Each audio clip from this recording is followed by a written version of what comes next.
All right, well, what a week it's been in Boston sports. It's the sports scene that never sleeps. You had Bill Belichick becoming the head coach of the UNC Tar Heels. Red Sox make a big deal for Garrett Crochet, and of course, the Patriots are back in action coming up here against the Arizona Cardinals. Joining us now is Dan Roche from Foxborough. And Dan, let's start with Bill Belichick because this is a move I don't think any of us expected, but here we are now. He's back as a head coach, but it's in the college ranks. What was your reaction when you saw that this became official? A lot of emotions, I think, about it, right? Because we all watched what happened here the last several years under Bill Belichick, right? This team really struggled, especially last year. It was a tough environment to be around. And, I was kind of like, all right, maybe it's time to move on. It was definitely time to move on from the Patriots, I thought.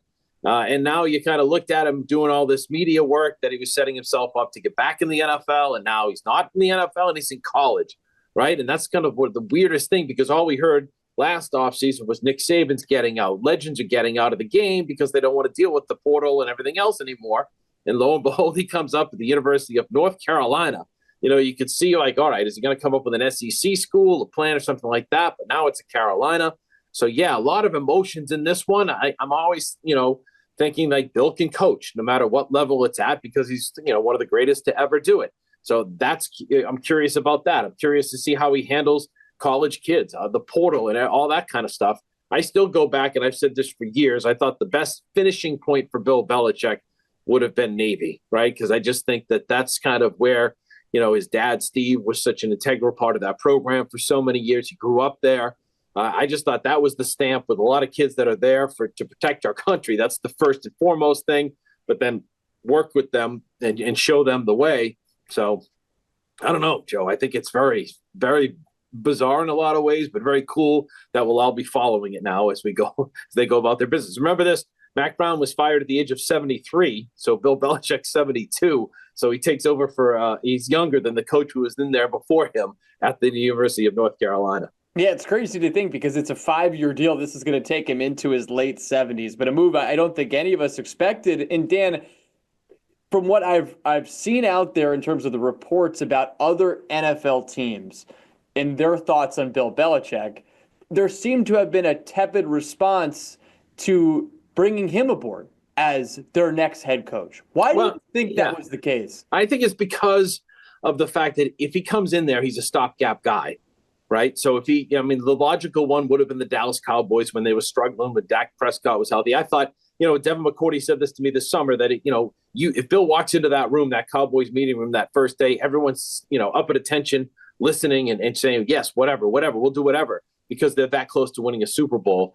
Other programs, like, I don't know if you're an owner, if you want to bring Bill Belichick in, because he's going to basically do, whether he says he wants control or not, it's going to be his way, as we're seeing in North Carolina with so many staff members and people. He'll take it over, and then how long does he want to do it? Does it to get those 15 wins to become the all-time leader, and then that's it? Or is he going to coach forever, as long as he can? So I think that's maybe the reason why NFL owners look at it. They look at it as a business. Yes, they could maybe instantly win right away. Could they win a Super Bowl? Who knows? But I think long-term, you're looking to what's best for your franchise. So I was surprised that nobody took a chance on him last year, maybe even during this year. But, the fact that he's not going to be there now, it is kind of interesting. But I'm not totally surprised by that either.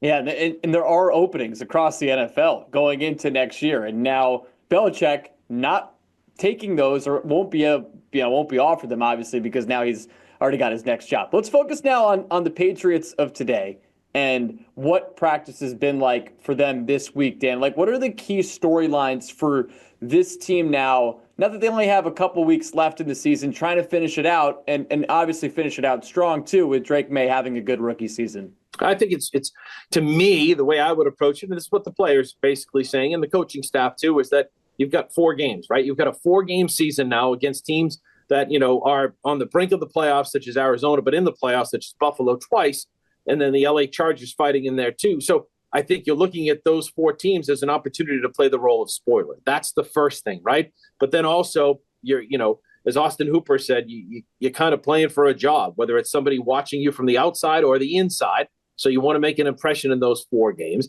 and then you want to win. I mean, I think with Gerard Mayo, you want to get wins in this league. It's important to set a precedent. We've seen sometimes in NFL teams close out a season strong with a 3 or 4 game winning streak, and they feel good going into the next season. I think that's what you'd like to see from this Patriots team. But the question mark is, do they have enough talent, especially on defense, to do it? We haven't seen them respond defensively in a way that you'd want them to respond. They haven't been that tough, grinding, hard tackling, hard nosed team, except for the Chicago game where they kind of look at Caleb Williams, say that might have been an exception, because he was confused by a lot of the things, and they were a mess at that point.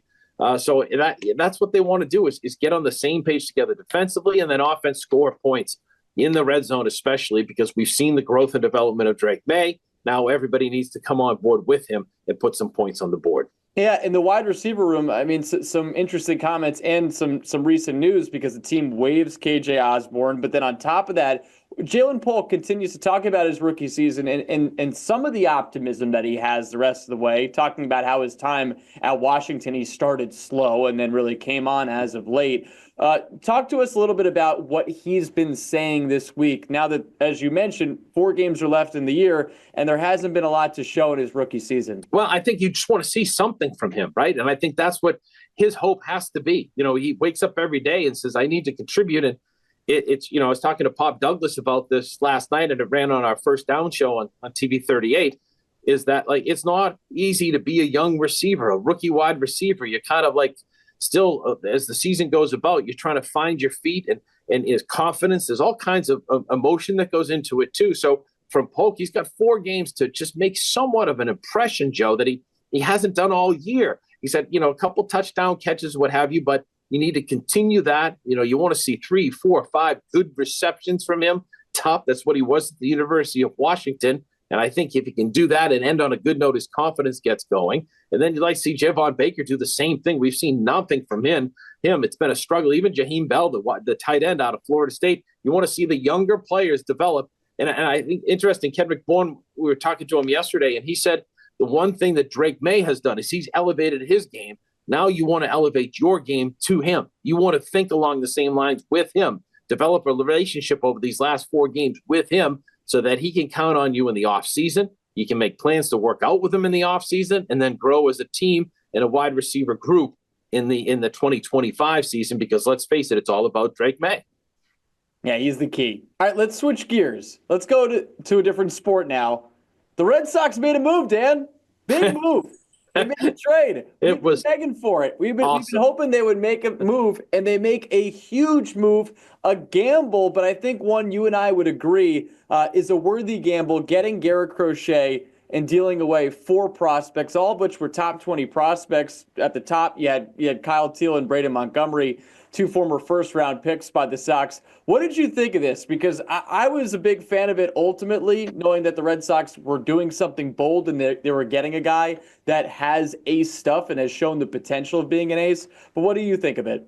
Well, I think it sends a lot of different signals, right? It sends the signal that John Henry does not want to overpay for pitching, right? Doesn't want to extend, long-term contracts to guys that are 30, 31, 32 years old. That was one of the things I took out of this because, they weren't going to get in the Fried sweepstakes. They may not do the same thing with Corbin Burns. So now you got to switch gears and come up with a trade. And I think what we've seen, what Red Sox fans have seen too, is the frustration of you have all these prospects. You can't keep them all. Not all of them are going to be great. Why don't you trade some of them for what their most glaring need is? And that's a starting pitcher. So to see them do that and get a guy who's filthy and get a guy who's under control for the next 2 years, it's pretty big. You put him atop that staff, and it's what we've talked about. Joe Cora has been begging for MLB caliber and above that players, and he feels he can win. So to see that, huge sign. And again, a part of me is, I think because Sox Prospects does it so well, we get to love these prospects maybe more than other cities because we follow them every day. But a guy like, you look at Kyle Teel and you're like, ooh, a left-handed hitting guy who can hit for average and gap to gap guy. That's appealing. You don't find that every day, right? But then at the same time, you got to sit there and say you got to give up something to get something. They didn't give up any of the other big 4, the Roman Anthony's, the Kristen Campbell, and Marcelo Meyer. So I think as a lot of GMs will tell you, if a trade is painful in a little bit of a way for both sides, then it's a good trade. And I think it's a fair trade. And I think that's what we've seen. Yeah, a bold move really on both sides. I think the White Sox felt like they had to do it just considering how far they are away from being back to respectable, like And they even got being four close to decent five. prospects, Joe, right? They Like did. They they did. they can all of a sudden their farm system looks a lot better today than it had in quite a while, right? And you think about the timeline of the prospects, like Kyle Teal is almost up at the major league level, but Braden Montgomery, he's a ways away because he was just drafted and didn't get a chance to play because of an ankle injury this past year once he got drafted into the Red Sox system. So it's a fascinating move. And Dan, we can end with this. What's the next move you hope that they make? Because I think where they're at right now, this is a big move. This was one that's going to help them, obviously, at the major league level. They might be another big move away from being a team that you feel comfortable about penciling in to the playoff picture. So what's that one move you hope they make next? I think it's, well, I want to make several more moves, Joe. I got greedy. I want to see him bring in another starter if they can, right? But again, you don't have to break the bank on that one. There's some lesser value starters out there that maybe you could bring on a two-year deal, a guy like Flaherty or what have you. You'll see how the dust settles for all these different teams. And then continue to explore your trades. I want to see Craig Breslow. He was brought in here to help the pitching, right? I want to see Breslow take a chance and say, I like this guy in, take your pick, Colorado. Always had my eye on him, starting with the draft and everything else. I think if we can get him, I think he could be maybe a guy that can help us down the road. I want to see more of those trades. But then I think you need a right-handed bat and a veteran presence somewhere, whether that be Teoscar Hernandez, whether that be Alex Bregman. But again, the price is going to be big for those guys. So, but that's what I'd like to see. I go back and look at what's happened so far here as almost a 2013 type of situation for this team where they had a lot of the younger guys. They just needed to find some veterans to put them out there with. So they brought in a David Ross, a Mike Napoli, a Shane Victorino, a Ryan Dempster type of pitcher. I would love to see brought in here too. That could give you some starts, and it just in that clubhouse can kind of show these guys the way to win, because let's face it, they're a very young team. So that's what I want to see. Is that too much to ask? I don't think so. You always ask for a lot, Dan. Right. It's like Christmas, right? If you're a kid. I mean, hey, we're almost there, right? Over ask and then get what you get. See if Santa comes through. I know a lot of people have a lot on their Christmas wish list as it's related to the Red Sox. So let's switch gears to you, Mr. Weekend host of Red Sox pre- and post-game shows on the radio. Who, if I said to you, give me two guys you could bring in right now today to help this team for next year, who would you bring in? And I'll answer quick because our good friend Levin Reed is ready to get in here. All right. So I'm going to go Teoscar Hernandez. I would love for them to make the move and actually spend the money to bring him in because he's a right-handed bat. Seems like a good clubhouse guy. And obviously what he did with the Dodgers last year from a power standpoint is something that this team needs now that Tyler O'Neill has departed for the Baltimore Orioles. I also would like to see this team spend on the bullpen. And Tanner Scott's still out there. And talk about a guy that was one of the best relief pitchers in the sport last year. This Red Sox bullpen, I feel like it's become a little under talked about, Dan. I feel like there's still so many question marks there because we don't know who the ninth inning guy is. And yes, you have options, Liam Hendricks, Clayton and Chapman and everything else. Exactly. There are different places you can go there, but why not get another established guy at the back end that's coming off a great year? All right. Well, you've been nice this year, so Santa will look and we'll see what we can do. Okay. And if you have a little money to spend, I still have some money left over to spend there. I have in free agency. I would love to get Corbin Burns, especially at this point where it's like, okay, if you get him, you're not only a playoff contender, you might even be one of the favorites of the American League, which I still think overall is pretty weak right now.